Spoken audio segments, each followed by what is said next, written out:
Welcome back to the Sports Source. This segment of our show is brought to you by Games and Things. Whether you're looking for a stocking stuffer or the big Christmas gift that someone's always going to remember, do your shopping at Games and Things this holiday season. From dartboards to arcade games, like the stand-up old-school arcade games, to pool tables to home theater seating, they've got it all. Big, small, they got it.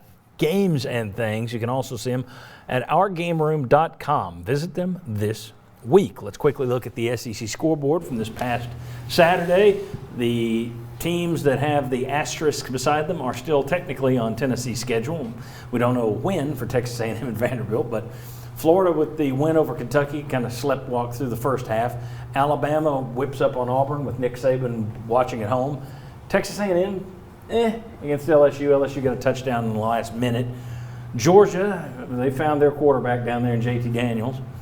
Ole Miss, Lane Kiffin wins his first Egg Bowl, and Missouri shuts out Vanderbilt 41-0. Now, Jimmy, you wanted to add something about the quarterback situation with Guarantano. Let's come back to you. Yeah, the source that told me that Guarantano did not practice on Wednesday said didn't practice yesterday either. Again, injury, COVID-related, I don't know, contact tracing possibly. We'll see what happens, but he did not practice Wednesday or Saturday. So if that is in any way COVID, again, underline if that is any way COVID-related, you would think that more than likely would keep him out of the Florida game, depending on when it began. Right. All right. We go over to the Chucky C-Note Casino. I threw my director a little bit. There we go.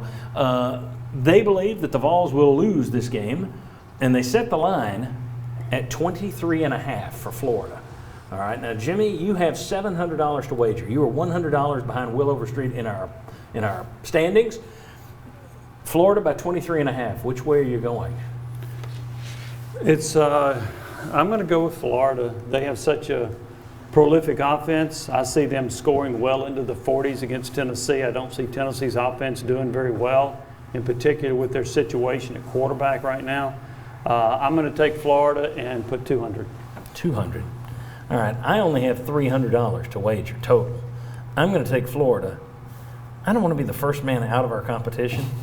Do it. But it's late, it's goofy. I'm going all in on Florida. Wow. I'll be out next week if they play the game, and if Tennessee can cover, I'll be out of the competition. But I'm taking Florida. I'm going all in on that one. $300 that they knock off the Vols by 23.5. Vince and Bob, you have none of my imaginary money to wager, but I will get your take on Tennessee, Florida. If you had to wager, which way are you going on that? Oh, I would go After you on told Florida. us to go all in, what would you do? Yes. I would go all in on Florida, be it 100 or 1,000. I just think they've got too much offense for Tennessee's defense. You know, if Tennessee's offense can come out, run the ball, control some clock, maybe that keeps it a little bit closer. But I just see Florida, based on what I've seen out of Tennessee's defense, I see them almost scoring at will. And I don't see Dan Mullen backing off if it's getting away from him in the third quarter. Agreed, because he would like to set it up to where, hey, if things break the wrong way and we lose to Alabama in a close game in the SEC championship game, we whipped everybody else so bad we somehow still get a second slot to play. Yeah, agreed. Yeah. I think he will stick in the spikes and twist. Vince, about Dan Mullen, there were a lot of people that didn't want him here, that thought, well, what do you ever win at Mississippi State? Not realizing that winning 9 games, getting to number 1 at Mississippi State is like going 12-0 at Alabama. That's impressive. He is now off to the best start of any coach through 34 games in Florida history. That's not a small starting point. Yeah. 34 games, he's 1 game better now after yesterday than Urban Meyer or Steve Spurrier, who were tied at like 33-8, and he's 24-8, whatever it was. He's 1 game better than those guys. Your thoughts on Florida versus Tennessee? Will they cover 23.5? Yeah, and they're developing players there, and you can see it. It's very evident. And, you know, another thing is yesterday, he kept Kyle Trask in the game pretty late. Yeah. And you wonder if he's trying to help him get the Heisman Trophy. That will continue. And so if they're up big, they may still have Trask to Kyle Pitts, and I don't know how Tennessee is going to cover that guy. That's another major problem for them. So I would go Florida's way in the ballgame. Tennessee doesn't have the offense, too many busts on defense, and Florida makes you pay big time.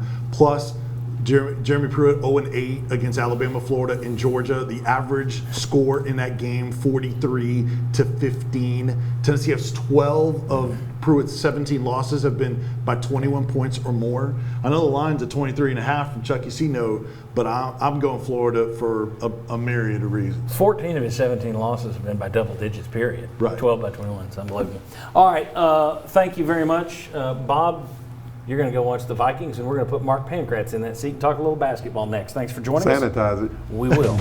We will. All right. Thank you very much, and come on back on the Sports Source. We've got basketball for the next half hour.